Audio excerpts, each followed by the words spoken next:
just to note that most of us actually know that modules won't be available until 3 p.m. EST. But yeah, people are too excited, I guess. Some even sent memes like this one, which is literally what I've been doing that day. So it's currently Tuesday and both of my modules are up on the website now, so am I pretty excited?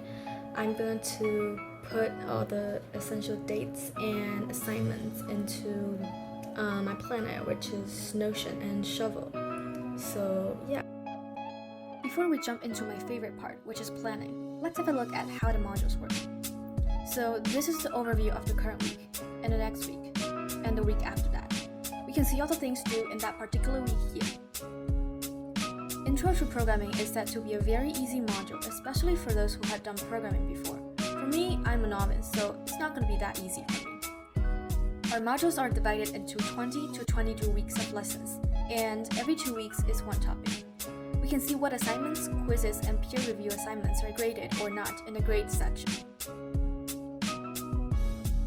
Discrete mathematics, as it sounds like, is very discrete, and in my opinion, very unlike the math we learned in high school or before, but more useful in life, I guess. Same as Intro to Programming, this module is divided into weeks of content. We can see what we need to get grades on in the grade section. And also ask questions in the discussion forum. There will be tutors answering our questions.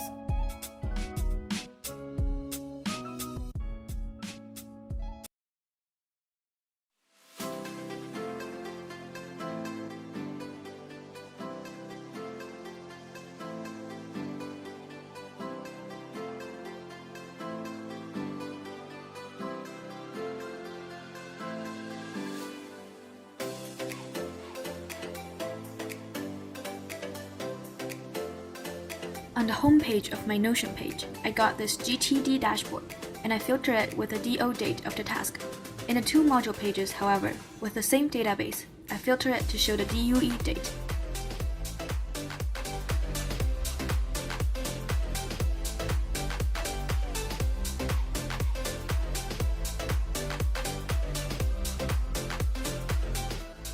For ITP1, programming is something you need constant practice to master, not hard-coded into your brain, so I have to go for a different approach.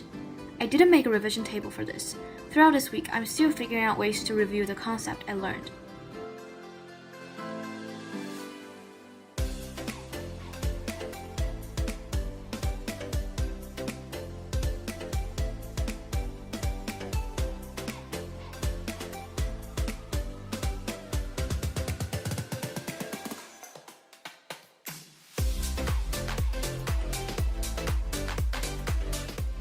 For DM, I made a revision table with formula in it to do the spaced repetition.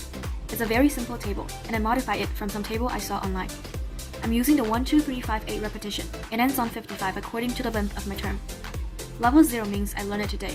Other numbers are equivalent to the times I've reviewed it.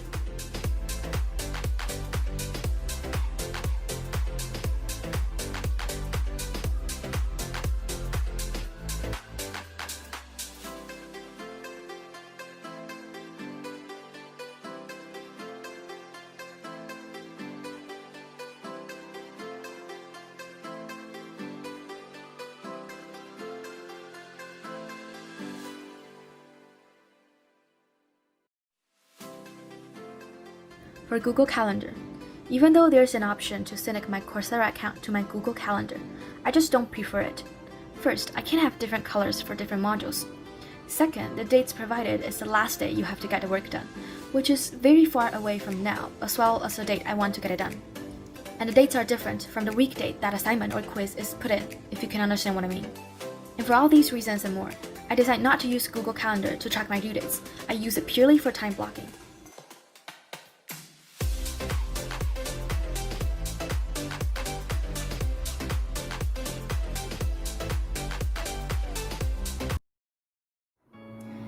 This is the reading for week 1, which starts from chapter 2, and I already done it before watching the lectures because I want to experiment doing the readings before and after lecture, which one works best for me. And I took it very slow because the basic of math is very important. You'll fail terribly if you don't understand the things in the front.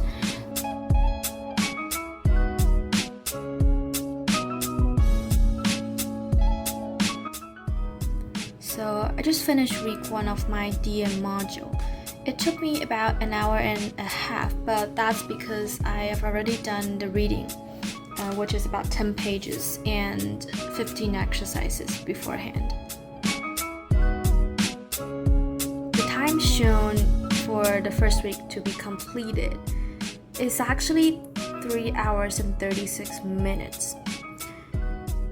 And the reading is shown to be 40 minutes, which I definitely took longer than that. And I also definitely didn't took 3 hours to complete the lecture part. So this really depends on how you're approaching it.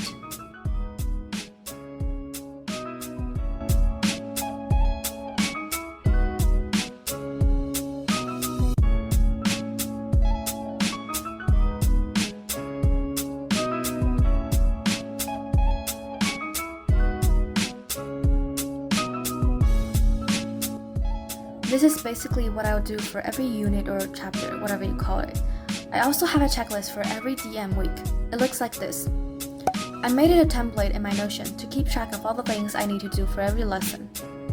Start from reading through the chapter, write down some questions from the reading, making notes, exporting the notes to compile it, doing the exercise, watching extra videos, watching lectures, etc., etc.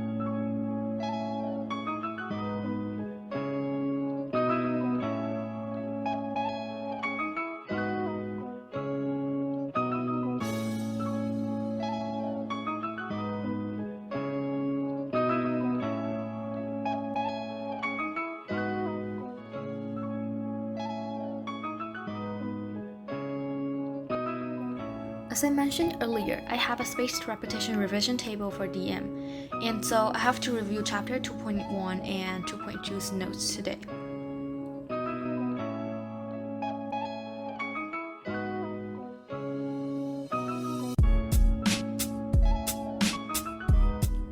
After doing that, I went on doing some Sleuth. Sleuth is a coding game made from the instructors in the module. The first half of the Sleuth is called the Rookie Stage, which consists of 9 cases, each with 4 stages in it. The instructions on how to solve the crime is of course inside the code zip file. And when we're done doing the task, just simply upload back to the same place and the system will check it if we got it right. If we fail to pass it after the 5th attempt, the stage will get locked for about an hour, and then we can download a new case to work on it again.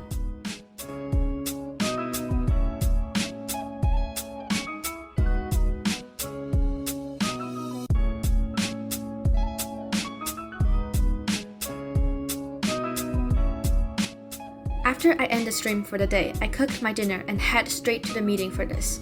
It's just me and one of my classmates. Both of us does not speak English as our first language and have no one to practice nearby. We kind of complement to each other, so we decide to form this study group to help each other out.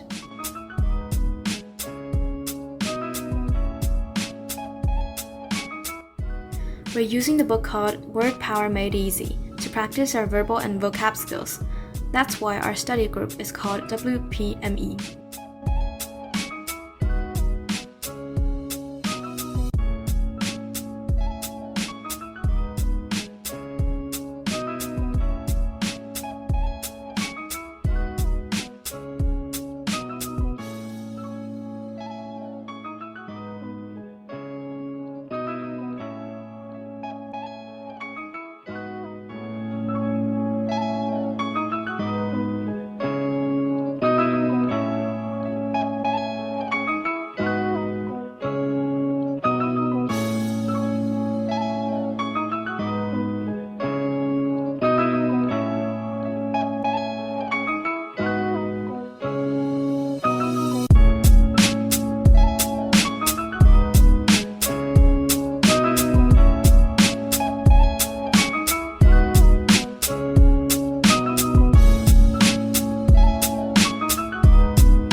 first week, we've got a welcome webinar from the program director. There are 2 different times to attend since people are from all over the world, and we do need to do quite a lot of time zone calculation during our studies. Some people even joke that we should be awarded an additional geographic degree after this.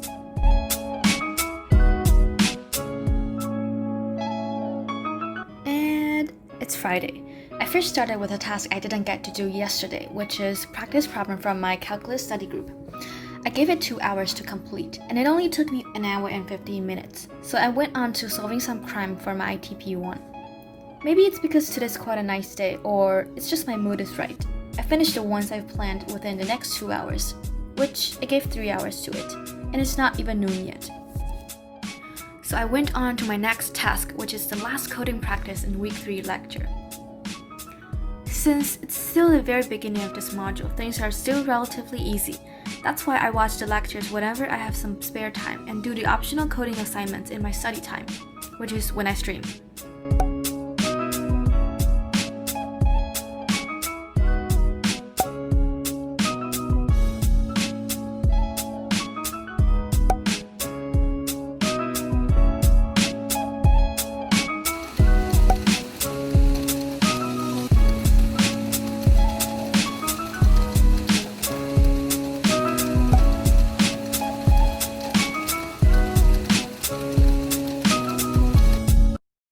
Something I learned this week and feel like everyone should know is the art of asking questions. If you're not interested in this, please skip to the next part. We have code philosophy lectures in some weeks, and one of them I really resonate with. It's talking about asking good and bad questions. Even though it's part of a programming class, I found it appear in any aspect of life. Just giving 2 examples here. Before the term starts, I was in the Discord server for prospective students interested in this degree.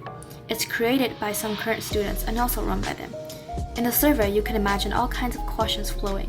After about 3 months in, only asking 1 question at the start, I found myself being able to answer a huge amount of questions that people normally have there, only because I read all the conversations since I was in. The fact is, most people have the same types of questions, and it's probably a good idea to search first instead of asking.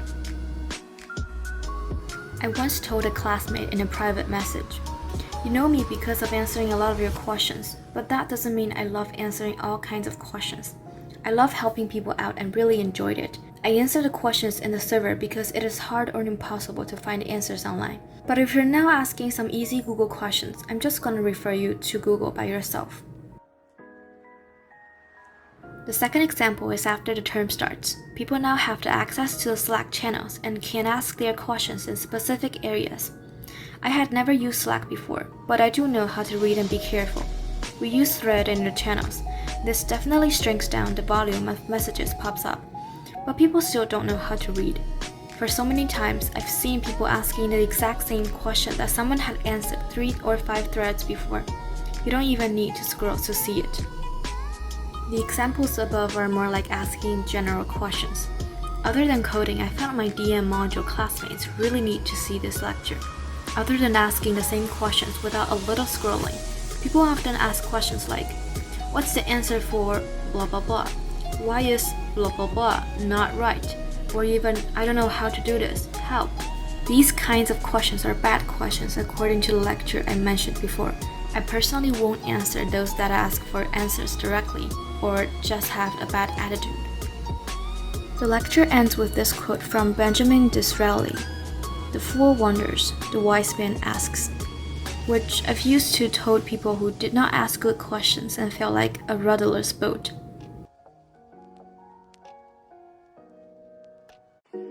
I start editing the day and quickly encounter some issues. It looks like my laptop does not want to cooperate on this video project. It's super laggy and I can't even see what it's like before rendering. Great. I have a calculus study group meeting on Sunday nights, but this week is a little bit different. We don't have much progress and people are getting busy with their first week of class. It got cancelled at some point. I think it's reformed by another people afterwards, but I'm super sleepy then, so I just went to bed. Here's some footage from last week's study session. Sunday is usually my rest day, meaning I don't plan to study on this day. But since starting this online degree, most people are available weekends only. Hence, this study group is formed on a Sunday night for me. It's mostly daytime for other people attending. And this concludes my first week of online school at University of London's online BSc degree. Hope you like it or even learn something from my way of planning. For anything mentioned in the video, please head to the description box for details. Feel free to comment for related questions as well. Bye!